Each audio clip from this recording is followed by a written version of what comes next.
전라북도의 한 조용한 농촌 마을. 평화롭던 공기가 순식간에 비명과 공포로 뒤덮인 사건이 발생했습니다. 2026년 어느 차가운 새벽, 마을의 고요를 깨고 울려 퍼진 경찰차의 사이렌 소리는 단순한 사고가 아님을 직감하게 했습니다. 돼지 농장을 운영하며 성실하게 살아가던 한 부부의 집에서 일어난 이 일은 단순한 실종 사건으로 시작되었습니다. 남편은 며칠 전 아내가 갑자기 사라졌다며 인근 지구대를 찾아와 눈물을 흘리며 신고를 마친 상태였죠. 하지만 마을 사람들의 증언은 조금 달랐습니다. 사건이 터지기 불과 며칠 전 부부의 집 담장 너머로 고성이 오갔다는 이야기가 들려왔기 때문입니다. 평소 금슬이 좋기로 소문난 부부였기에 그날의 다툼은 이웃들에게 의구심을 남겼습니다. 그리고 그 의구심은 한 용기 있는 이웃의 발걸음에서부터 끔찍한 진실로 변하기 시작했습니다. 평소 친분이 두터웠던 이웃은 실종된 아내의 안부가 걱정되어 농장 주변을 서성이다가 돼지, 우리 근처 사료 배합기 옆에서 도저히 믿을 수 없는 광경을 목격하게 됩니다. 짐승의 사료라고 하기에는 너무나 이질적인, 차마 눈을 뜨고 볼 수 없는 인골의 자네들이 사료와 뒤섞여 돼지들의 먹이통으로 들어가고 있었던 것입니다. 안녕하세요. 미스터리 수사대 채널에 오신 여러분 환영합니다. 오늘 저희가 다룰 이야기는 단순히 한 가정이 파탄난 비극을 넘어 인간의 탈을 쓰고 어떻게 이런 잔혹한 행위를 저지를 수 있는지, 전 한국 사회를 충격과 공포에 빠뜨린 전북 양돈장 인면수심 사건입니다. 10년이라는 세월을 함께하며 동고동락한 아내를 살해한 것도 모자라 자신의 욕망을 위해 시신을 훼손하여 돼지 사료로 사용했다는 사실은 당시 수사관들조차 구역질을 참지 못하게 만들 정도로 끔찍했습니다. 도대체 무엇이 이 남자를 악마로 만든 것일까요? 왜 그는 아내를 죽여야만 했을까요? 그 배경에는 처제에 대한 뒤틀린 집착과 광기 어린 욕망이 숨어 있었습니다. 이 사건은 발생 직후 포털 사이트 실시간 검색어를 장악했고 한국의 법 집행 체계와 인간 존엄성에 대한 근본적인 질문을 던지게 했습니다. 오늘 이 영상에서는 사건의 시작부터 그 잔인한 범행의 전말, 그리고 우리 사회가 왜 이 사건에 그토록 분노했는지를 심층적으로 파헤쳐 보겠습니다. 경찰이 출동했을 당시 남편의 표정은 너무나 태연했습니다. 그는 오히려 경찰들에게 아내가 가출을 한 것 같은데 왜 자꾸 나를 의심하느냐 며 화를 내기도 했습니다. 하지만 과학수사대가 투입되어 농장 곳곳을 정밀 감식하기 시작하자 감춰져 있던 피해 흔적들이 루민놀 반응을 통해 선명하게 드러나기 시작했습니다. 창고 바닥, 사료 분쇄기 내부, 그리고 그가 입고 있던 작업복 소매 끝단까지. 아내의 DNA가 검출되자 그제야 남편은 고개를 떨구었습니다. 하지만 그의 입에서 나온 범행 동기는 더욱 충격적이었습니다. 단지 20살이 된 처제와 새 출발을 하고 싶었다는 이유 하나만으로 10년을 함께한 조강지처를 살해했다는 사실에 대한민국은 경악했습니다. 이 사건은 현대 한국 사회의 어두운 이면을 적나라하게 보여줍니다. 겉으로는 평범해 보이는 이웃이 사실은 얼마나 무서운 비밀을 품고 있을 수 있는지, 그리고 인간의 욕망이 통제불능 상태에 빠졌을 때 어떤 괴물을 낳는지 말입니다. 우리는 이제부터 시간을 되돌려 이 비극이 잉태된 그날의 기록들을 하나씩 추적해 보려 합니다. 무엇이 이 평범한 농부를 살인마로 만들었는지, 그리고 아내가 실종된 척 연기하며 그가 보낸 며칠간의 소름 끼치는 일상을 들여다보겠습니다. 준비되셨나요? 이 끔찍하고도 슬픈 진실의 문을 열어보겠습니다. 비극이 시작되기 불과 2주 전, 전라북도의 이 평범해 보이던 농가는 겉으로는 평온한 일상을 유지하고 있었습니다. 하지만 그 내면을 들여다보면 한국 사회의 고질적인 압박과 개인의 뒤틀린 욕망이 복합적으로 얽혀 서서히 붕괴하고 있었습니다. 남편 A씨는 마을에서 성실한 청년으로 통했습니다. 10년 전 도시 생활을 정리하고 고향으로 내려와 양돈업을 시작했을 때 아내 B 씨는 아무런 불평 없이 그를 따라와 꾸준히 일을 도맡았습니다. 그러나 최근 몇 년 사이 농장의 상황은 예전 같지 않았습니다. 치솟는 사료값과 축산물 가격의 불안정함, 그리고 농장을 확장하며 끌어다 쓴 막대한 대출금은 A씨의 어깨를 짓누르는 거대한 바위가 되었습니다. 한국의 중장년층이 겪는 전형적인 경제적 압박, 이른바 K 가장의 무게가 그를 예민하게 만들고 있었던 것입니다. 하지만 단순히 돈 문제만이 아니었습니다. A씨의 마음속에는 경제적 스트레스보다 더 위험한 감정이 싹트고 있었습니다. 그것은 바로 아내의 친동생, 즉 처제에 대한 부적절한 집착이었습니다. 올해 갓 20살이 된 처제는 대학 진학과 취업 준비를 위해 언니네 집인 농장에 잠시 머물고 있었습니다. 청춘의 생기로 가득 찬 처제의 모습은 10년 동안 가사와 농사일에 지쳐 생기를 잃어가는 아내와 극명하게 대비되었습니다. A씨는 어느덧 자신의 경제적 무능력과 삶의 지루함에 대한 탈출구로 처제를 바라보기 시작했습니다. 이 지긋지긋한 현실에서 벗어나 저 젊은 여자와 새 삶을 시작할 수만 있다면 이라는 망상이 그의 머릿속을 지배하기 시작한 시점이 바로 이때였습니다. 한국 사회 특유의 체면 문화와 가족주의는 역설적으로 이 비극의 도화선이 되었습니다. A씨는 겉으로는 아내를 사랑하는 척 연기하며 이웃들에게는 화목한 가정을 보여주려 애썼습니다. 하지만 집에 돌아오면 아내에게 사소한 일로 트집을 잡으며 폭언을 일삼았습니다. 아내 B씨는 남편의 변화가 단순히 농장 일로 인한 스트레스라고 믿고 싶어 했습니다. 그녀는 한국의 전통적인 아내상처럼 참고 인내하며 오히려 남편을 위해 더 열심히 일하고 동생의 뒷바라지까지 묵묵히 해냈습니다. 하지만 그녀가 헌신하면 할수록 죄책감을 느낀 남편은 오히려 그 죄책감을 아내에 대한 혐오로 바꾸어 표출했습니다. 사건 발생 일주일 전 집안 분위기는 급격히 냉각되었습니다. 처제가 우연히 형부인 A씨의 선을 넘는 시선과 행동의 불편함을 느끼고 언니에게 조심스럽게 고민을 털어놓았기 때문입니다. 아내 B씨는 설마 했던 의구심이 확신으로 변하자 남편과 크게 다투었습니다. 어떻게 내 동생한테 그럴 수 있느냐? 는 아내의 외침은 A씨에게 반성이 아닌 분노로 다가왔습니다. 그는 자신의 추악한 욕망이 들통나자 오히려 아내를 자신의 앞길을 막는 방해물로 인식하기 시작했습니다.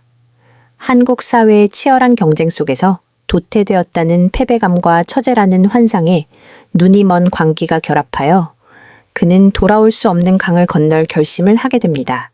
이 시기 A씨의 인터넷 검색 기록은 소름 끼칠 정도로 치밀했습니다.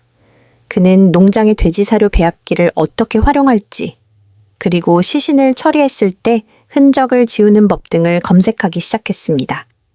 평소에도 마을 사람들에게 돼지는 잡식성이라 못 먹는 게 없다는 농담 섞인 이야기를 자주 하곤 했던 그는 자신의 농장을 완벽한 범죄의 현장으로 설계하고 있었습니다. 이 주 전만 해도 그저 열심히 사는 농부였던 남자가 10년을 함께한 동료이자 반려자를 제거하고 자신의 욕망을 채우려는 냉혹한 포식자로 변해가고 있었던 것입니다. 가족이라는 가장 안전한 울타리가 가장 위험한 장소가 되어버린 이 시간, 아내 B씨는 다가올 자신의 운명을 전혀 알지 못한 채 여전히 내일의 사료값을 걱정하며 잠이 들었습니다. 그리고 남편 A씨는 어둠 속에서 거실에 앉아 잠든 아내의 방문을 차갑게 노려보고 있었습니다. 이제 폭풍이 몰아치기 직전의 고요함은 끝이 나고 있었습니다. 사건의 중심에서 가장 고통스럽게 쓰러져간 아내 B씨, 그녀의 삶은 현대 한국 여성이 짊어진 보이지 않는 짐들을 고스란히 안고 있었습니다. 10년 전 그녀가 남편 A씨와 결혼해 전라북도의 연고도 없는 농촌으로 내려왔을 때 주변에서는 모두 그녀를 말렸습니다. 하지만 그녀는 함께 고생해서 자수성가하면 된다는 믿음 하나로 버텼습니다. 그러나 현실은 가혹했습니다. 한국 사회에서 흔히 일컬어지는 헬조선의 생존 경쟁은 농촌이라고 해서 가스가지직어 비껴가지 않았습니다. 치솟는 물가, 농가 부채, 그리고 도시와의 격차에서 오는 상대적 박탈감은 그녀를 끊임없이 괴롭혔습니다. B 씨의 유일한 해방구는 아이러니하게도 스마트폰 속 SNS 세상이었습니다.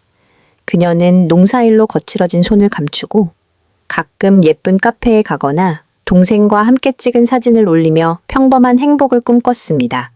하지만 화면 속 타인들의 화려한 삶은 그녀의 현실을 더욱 초라하게 만들 뿐이었습니다. 주변 친구들은 명품 백을 사고 해외여행을 다니는 사진을 올릴 때 그녀는 장화 신고 돼지 분뇨를 치워야 하는 자신의 처지를 비관하며 깊은 우울감에 빠지기도 했습니다. 이러한 심리적 압박은 남편과의 관계에서도 나타났습니다. 경제적으로 무능해져 가는 남편을 다독이면서도 마음 한구석에서는 내가 왜 이렇게 살아야 하나 라는 회의감이 밀려왔던 것입니다. 여기에 한국 특유의 가족 이기주의와 가부장적 질서가 그녀의 목을 조였습니다. 시댁 식구들은 농장의 수익이 줄어들 때마다 그녀의 내조 부족을 탓했고 그녀는 친정 어머니와 20살이나 어린 동생을 돌봐야 한다는 책임감에 시달렸습니다. 특히 늦둥이 동생은 그녀에게 딸 같은 존재이자 자신이 누리지 못한 청춘을 대신 살아줄 희망이었습니다.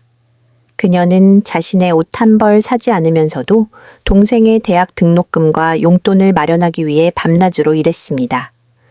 동생이 농장에 머물게 된 것도 사실은 동생의 생활비를 아껴주려던 B 씨의 깊은 배려였지만 그 선의가 남편의 뒤틀린 욕망과 만나 비극의 씨앗이 될 줄은 꿈에도 몰랐습니다.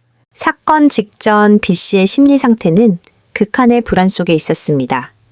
남편의 시선이 동생을 향하고 있다는 것을 눈치챘을 때 그녀는 배신감 이전에 거대한 공포를 느꼈습니다. 믿었던 가정이라는 성벽이 무너져 내리는 소리를 들었기 때문입니다. 그녀는 익명 커뮤니티에 남편이 여동생을 보는 눈빛이 이상하다, 무섭다는 글을 남기기도 했지만 돌아오는 반응은 설마 형부가 처제를 그러겠냐, 예민한 것 아니냐는 식의 차가운 조롱뿐이었습니다. 사회적 안전망도 가족의 이해도 받지 못한 채 그녀는 고립된 농장에서 서서히 고사하고 있었습니다. 그녀가 마지막까지 지키려 했던 것은 가정이었습니다. 남편을 바꾸어 보려 노력했고 동생을 보호하려 애썼습니다. 하지만 한국 사회의 경직된 구조 속에서 이혼한 여성 혹은 파탄난 가정이라는 낙인이 찍히는 것이 두려워 그녀는 과감히 도망치지 못했습니다. 체면을 중시하는 유교적 관습과 경제적 자립의 어려움이 그녀를 발목 잡았습니다. 결국 그녀의 헌신은 남편의 광기를 잠재우기는커녕 그가 범죄를 계획할 수 있는 시간적 여유를 만들어준 셈이 되었습니다. 가장 성실하게 살았던 사람이 가장 잔혹하게 희생되는 모순, B 씨의 삶은 그렇게 무너져 내리고 있었습니다. 아내 B 씨가 보이지 않기 시작한 첫날, 남편 A 씨의 행동은 지나칠 정도로 차분했습니다. 그는 마을 사람들에게 아내가 친정 어머니가 편찮으시다고 급히 서울로 올라갔다 하며 태연하게 거짓말을 늘어놓았습니다. 하지만 며칠이 지나도 B 씨는 돌아오지 않았고 대신 주변 지인들에게 기괴한 문자 메시지들이 도착하기 시작했습니다. 평소 맞춤법이 정확하고 다정했던 B 씨의 말투와는 전혀 다른 딱딱하고 단답형인 메시지들이었습니다. 당분간 혼자 있고 싶다. 찾지 마라는 식의 내용은 마치 누군가가 억지로 작성한 듯한 불길한 예감을 풍겼습니다. 특히 B 씨의 동생인 처제에게 전송된 메시지는 더욱 의문스러웠습니다. 언니는 잘 있으니 형부 말 잘 듣고 있어라. 는 내용은 자매 사이의 평소 대화라고 보기에는 너무나 이질적이었습니다. 사실 이 모든 메시지는 아내를 살해한 후 그녀의 핸드폰을 가로챈 A씨가 보낸 자작극이었습니다. 그는 범행 직후 아내의 핸드폰을 들고 농장에서 멀리 떨어진 도심으로 이동해 기지국 위치를 분산시키는 치밀함을 보였습니다. 한국에 발달된 T-인프라와 위치 추적 시스템을 역이용하려 했던 것입니다. 하지만 완벽할 것 같던 그의 알리바이는 작은 틈새에서 무너지기 시작했습니다. 평소 B씨가 운영하던 개인 SNS 계정에 갑자기 로그아웃 기록이 반복되거나 그녀가 평소 사용하지 않던 단어들이 포착된 것입니다. 또한 실종 당일 밤 농장 근처를 지나던 차량의 블랙박스에는 A씨가 늦은 밤 무거운 포대를 여러 번 옮기는 장면이 희미하게 찍혀 있었습니다. 마을 사람들은 그가 평소보다 훨씬 더 자주 사료 분쇄기를 돌리는 소리에 의아함을 느꼈습니다. 돼지들에게 밥을 주는 시간도 아닌 한밤중에 들려오는 기계 소음은 고요한 농촌 마을의 밤을 기괴하게 갈라놓았습니다. 더욱 소름 돋는 점은 A씨가 아내의 실종 기간 동안 보여준 이중성이었습니다. 그는 낮에는 아내를 찾는 전단지를 돌리며 눈물을 흘리는 비극의 주인공을 연기했고, 밤에는 집에서 처제에게 다가가 언니가 우릴 버리고 갔으니 이제 우리끼리 서로 의지해야 한다며 가스라이팅을 시도했습니다. 심지어 그는 아내의 실종을 슬퍼하는 척하면서도 아내의 명의로 된 보험금 수령 절차를 몰래 알아보고 있었습니다. 경찰 수사가 시작되기 전 이웃 주민 한 명은 농장 앞을 지나다 A씨와 마주쳤습니다. 그때 A씨는 평소와 달리 지나치게 밝은 표정으로 요즘 돼지들이 살이 아주 잘 오른다하며 섬뜩한 농담을 던졌다고 합니다. 아내가 사라진 지 불과 사흘째 되는 날이었습니다. 이미 농장 내부에서는 사람이 상상할 수 없는 참혹한 공정이 진행되고 있었지만 겉으로는 그저 평범한 양돈장의 일상처럼 보였습니다. 이러한 기만적인 행동들은 훗날 수사 과정에서 그가 얼마나 냉혈한 소시오패스적 성향을 가졌는지를 증명하는 결정적 증거가 되었습니다. 사건의 이면에는 단순히 우발적인 충동이 아닌 장기간 축적된 금전적 압박과 비정상적인 집착이 도사리고 있었습니다. A씨는 농장을 확장하는 과정에서 무리하게 제2금융권까지 손을 댔고 매달 돌아오는 이자 부담은 그를 막다른 골목으로 몰아넣었습니다. 한국 사회에서 실패한 중년으로 낙인 찍히는 것에 대한 공포는 그를 극도로 예민하게 만들었습니다. 그는 이 모든 경제적 고통의 원인을 아내의 탓으로 돌리기 시작했습니다. 네가 조금만 더 아꼈더라면, 네가 동생 뒷바라지만 안 했더라면 이라는 식의 비난은 매일 밤 이어졌습니다. 이런 상황에서 처제는 그에게 단순한 가족 이상의 의미가 되어버렸습니다. 그는 처제를 자신의 피폐해진 삶을 구원해줄 상징으로 여겼습니다. 20살 처제의 젊음과 활기는 그에게 도피처가 되었고, 그는 처제와 함께 새로운 곳으로 떠나 아내의 보험금과 농장을 정리한 돈으로 호화로운 생활을 하는 망상에 빠져들었습니다. 이는 한국 사회의 가족이라는 개념이 개인의 욕망 앞에서 얼마나 쉽게 무너질 수 있는지를 보여주는 단면이었습니다. 결정적인 갈등은 사건 전날 밤 터졌습니다. A씨는 처제에게 고가의 선물을 건네며 자신의 마음을 고백하려 했고, 이를 목격한 아내 B씨는 경악했습니다. B씨는 당신 제정신이야? 내 동생한테 지금 뭐 하는 짓이야? 라며 울부짖었습니다. 하지만 A씨는 오히려 당당했습니다. 그는 아내에게 이혼을 요구하며 아내의 명의로 된 일부 재산을 포기하라고 협박했습니다. 10년의 헌신이 단 한순간에 부정당하는 순간이었습니다. 이 과정에서 드러난 A씨의 심리는 전형적인 자기중심적 가해자의 모습이었습니다. 그는 자신의 외도와 집착을 진정한 사랑으로 포장했고, 이를 가로막는 아내를 악마로 규정했습니다. 돈 문제로 시작된 다툼은 결국 인간의 가장 추악한 본성을 드러내는 난투극으로 변질되었습니다. 아내 B씨는 친정 가족들에게 전화를 걸어 도움을 요청하려 했지만 A씨는 그녀의 핸드폰을 빼앗아 던져버렸습니다.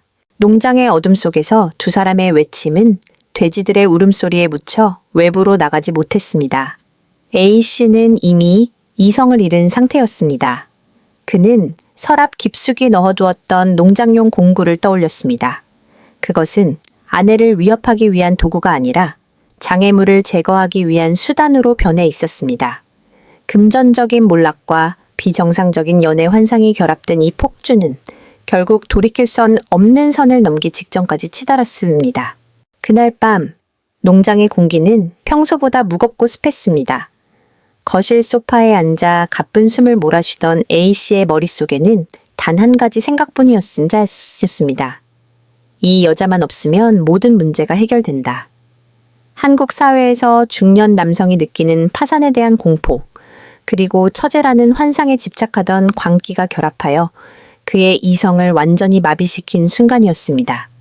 아내 B씨는 겁에 질린 채 안방문을 잠그고 숨어 있었지만 분노로 가득 찬 A씨에게 얇은 나무문은 아무런 장애물이 되지 않았습니다. R씨는 거칠게 문을 부수고 들어갔습니다.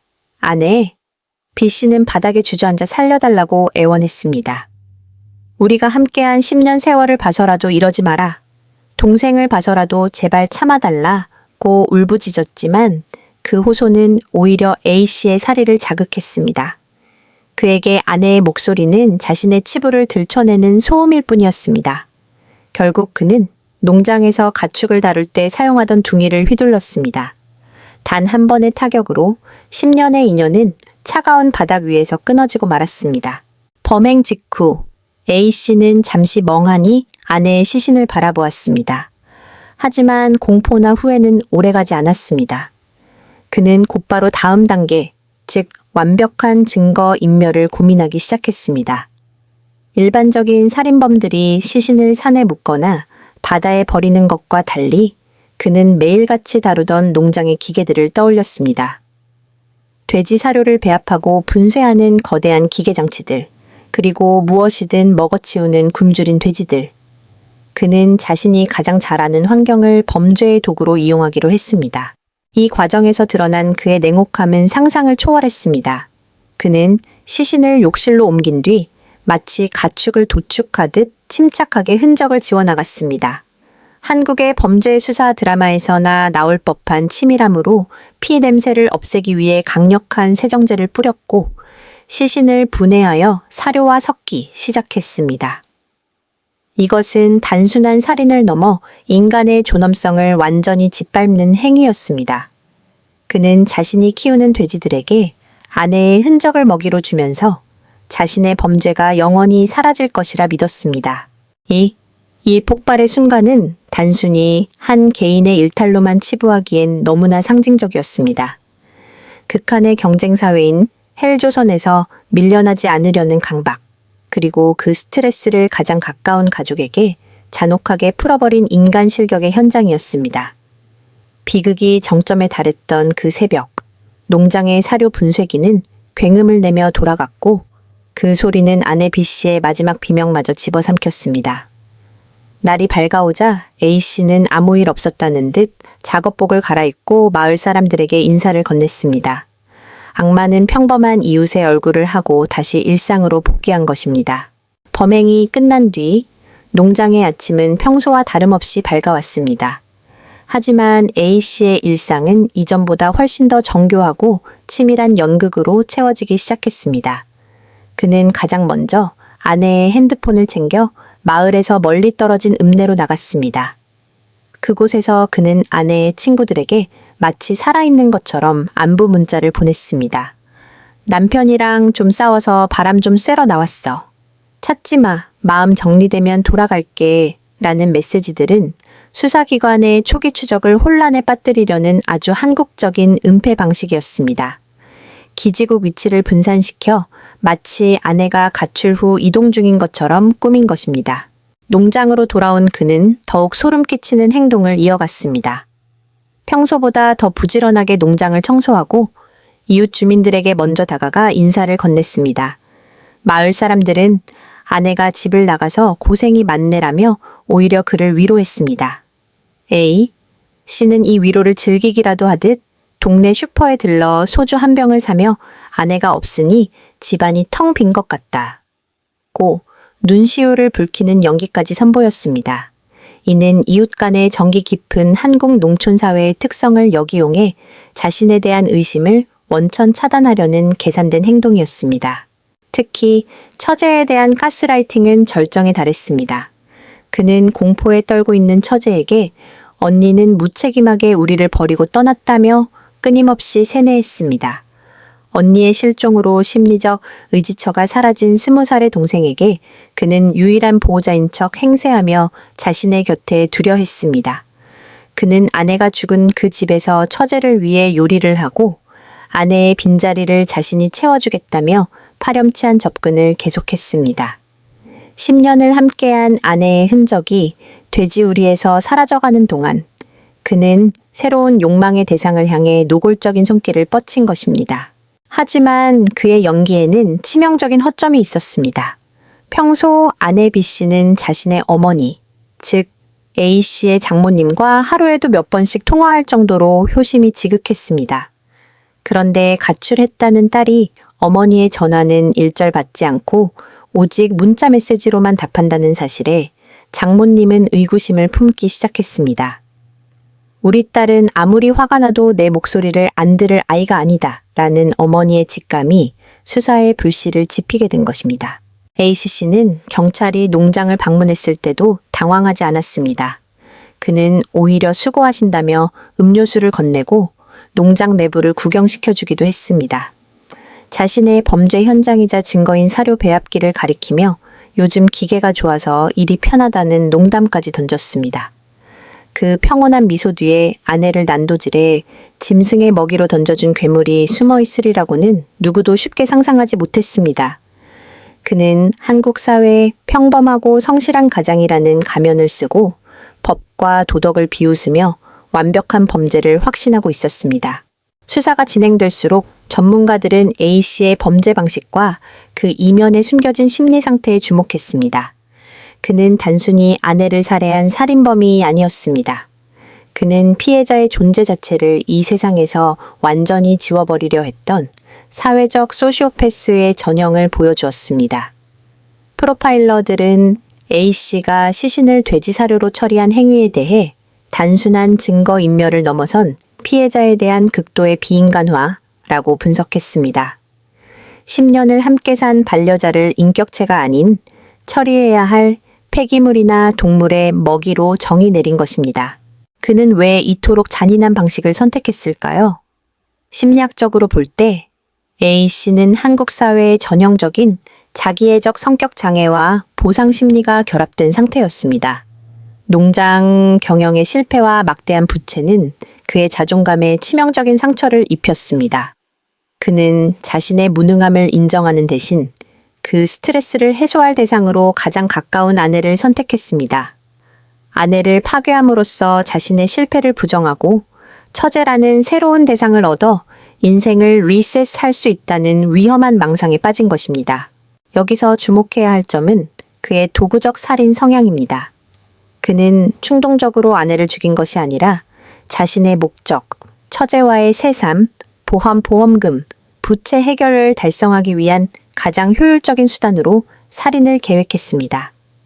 그에게 아내는 더 이상 사랑하는 사람이 아니라 자신의 앞길을 막는 장애물에 불과했습니다. 한국의 치열한 성과주의 문화 속에서 목적을 위해서라면 수단은 정당화될 수 있다는 비뚤어진 가치관이 한 개인의 내면에서 극단적으로 발현된 사례라고 볼 수 있습니다. 또한 그가 범행 후 보여준 태연한 연기는 감정적 단절을 의미합니다. 그는 자신이 저지른 끔찍한 행위에 대해 죄책감을 느끼기보다 자신의 연기가 완벽한지 경찰의 수사를 어떻게 따돌릴지에만 몰두했습니다. 이는 타인의 고통에 공감하지 못하는 전형적인 반사회적 인격 장애의 모습입니다. 그는 경찰 조사를 받으면서도 아내에 대한 미안함보다는 처제가 나를 어떻게 생각할까를 더 걱정했다고 합니다. 전문가들은 이 사건을 통해 우리 사회의 단면을 경고합니다. 겉으로는 멀쩡해 보이는 이웃이 경제적 압박과 뒤틀린 욕망이 만났을 때 얼마나 쉽게 괴물로 변할 수 있는지 말입니다. A씨에게 농장은 생계의 터전이 아니라 자신의 범죄를 완벽하게 감출 수 있는 거대한 무덤이었습니다. 그는 돼지라는 동물의 본능을 이용해 인간의 법망을 피하려 했지만 결국 그가 버린 인간성이라는 조각들은 예상치 못한 곳에서 그의 발목을 잡기 시작했습니다. 파괴를 통해 구원을 얻으려 했던 그의 계획은 결국 스스로를 영원한 파멸로 이끄는 지옥의 입구였습니다. 완벽할 것 같던 A씨의 시나리오는 아주 작은 틈새에서 무너지기 시작했습니다. 발단은 평소 A씨와 가깝게 지내던 이웃 주민 C씨의 우연한 목격이었습니다. 평소와 다름없이 농장 주변을 지나던 C씨는 그날따라 유독 심하게 진동하는 악취와 돼지들의 비정상적인 울음소리에 발걸음을 멈췄습니다. 농장 주인 A씨가 잠시 자리를 비운 사이 C씨는 호기심에 이끌려 사료 배합기 근처를 살피게 되었습니다. 그리고 그곳에서 사료와 뒤섞여 있는 짐승의 것이라고는 도저히 볼 수 없는 기이한 형태의 뼈, 조각과 아내 B씨가 평소 즐겨 착용하던 액세서리의 일부를 발견하게 됩니다. 공포에 질린 C씨는 즉시 경찰에 신고했고 이미 장모님의 실종 의심 신고로 A씨를 주시하고 있던 경찰은 곧바로 압수수색 영장을 발부받아 농장을 급습했습니다. 경찰이 들이닥쳤을 때도 A씨는 태연하게 돼지들에게 먹이를 주고 있었습니다. 하지만 과학수사대가 투입되어 사료 배합기를 정밀 감식하고 바닥에 보이지 않는 혈흔을 루미놀 반응으로 찾아내자 그의 얼굴은 순식간에 창백하게 변했습니다. 결정적으로 사료포대 깊숙한 곳에서 미처 다 분쇄되지 못한 아내의 신체 일부와 신분증이 발견되면서 그의 파렴치한 연극은 막을 내렸습니다. 취조실에 앉은 A씨는 처음에는 모든 혐의를 부인했습니다. 아내가 가출하면서 두고 간 물건들이다. 돼지 사료에 왜 그런 게 섞였는지 모른다며 횡설수설했습니다. 하지만 경찰이 아내의 핸드폰 위치 추적 기록과 그가 처제에게 보낸 가스라이팅 목적의 메시지들을 증거로 제시하자 그는 갑자기 실성한 듯 웃음을 터뜨리며 범행을 자백하기 시작했습니다. 그 입에서 나온 말들은 수사관들조차 평생 잊지 못할 만큼 잔혹했습니다. 그는 범행의 모든 책임을 아내에게 돌렸습니다. 아내가 내 앞길을 막아서 어쩔 수 없었다. 20살 처제와 새 삶을 살기 위해서는 그녀가 사라져야만 했다. 는 그의 진술은 인간의 탈을 쓴 악마의 외침과 다름없었습니다. 특히 시신을 분쇄해 돼지에게 먹였다는 대목을 설명할 때는 아무런 죄책감 없이 마치 일상의 작업 공정을 설명하듯 덤덤했습니다. 10년을 함께 산 아내를 사료로 처리했다는 사실이 밝혀지자 현장에 있던 경찰관 중 일부는 충격으로 구토를 하기까지 했습니다. 법정에 선 A씨의 모습은 사건 당시의 당당함은 온데간데 없이 비겁하고 초라했습니다. 그는 최후 진술에서도 경제적 압박으로 인한 심신미약을 주장하며 가명을 호소했습니다. 하지만 재판부는 그의 주장을 단호히 물리쳤습니다. 10년을 함께한 배우자를 잔혹하게 살해한 것도 모자라 시신을 가축의 먹이로 처리해 인륜을 저버린 행위는 어떠한 이유로도 용납될 수 없었기 때문입니다. 재판 과정에서 드러난 그의 계획적인 범행 수법과 처제에 대한 뒤틀린 집착은 방청석의 유가족과 시민들을 다시 한번 분노하게 만들었습니다. 결국 법원은 그에게 무기징역이라는 중형을 선고하며 사회로부터 영구히 격리했습니다. 이 사건은 한국 사회에 거대한 경종을 울렸습니다. 단순히 돈과 욕망 때문에 가족을 살해하는 범죄가 늘어나는 현실 속에서 인간 존엄성을 보호하기 위한 법적 장치가 얼마나 시급한지를 보여주었기 때문입니다. 특히 농촌 지역의 고립된 환경에서 발생하는 가정폭력과 범죄에 대해 이웃과 공동체가 더 세심한 관심을 기울여야 한다는 자성의 목소리가 커졌습니다. 사건 이후 관련 법안들이 검토되었고 실종 사건 수사 시 초기 강력 범죄 가능성을 염두에 둔 매뉴얼이 더욱 강화되는 계기가 되었습니다. 하지만 가해자가 감옥으로 가고 법이 바뀐다 해도 남겨진 이들의 고통은 끝나지 않았습니다. 자신의 언니를 죽인 사람이 형부였다는 사실을 마주한 동생은 오랫동안 죄책감과 공포 속에서 살아야 했으며 딸을 잃은 노모는 자식의 시신조차 온전히 수습하지 못한 채 평생의 한을 품게 되었습니다. 돼지들이 살이 잘 오른다며 웃던 A씨의 그 소름 끼치는 농담은 마을 사람들에게도 씻을 수 없는 트라우마로 남았습니다. 한 사람의 뒤틀린 욕망이 얼마나 많은 이들의 삶을 송두리째 파괴할 수 있는지 이 사건은 우리에게 뼈아픈 교훈을 남겼습니다. 오늘 준비한 이야기는 여기까지입니다. 10년의 세월을 무참히 짓밟은 한 남자의 광기와 그 뒤에 숨겨진 참혹한 진실, 여러분은 어떻게 보셨나요? 우리 사회가 다시는 이런 비극을 겪지 않기 위해서는 소외된 이웃에 대한 관심과 인간 존엄성에 대한 근본적인 성찰이 필요할 것입니다. 인간의 탈을 쓴 악마는 멀리 있지 않습니다. 평범한 일상 속에 숨어 기회를 노리고 있을지도 모릅니다. 영상이 유익하셨다면 구독과 좋아요 부탁드립니다. 여러분의 관심은 이런 비극적인 사건들을 잊지 않고 더 안전한 사회를 만드는 데 큰 힘이 됩니다.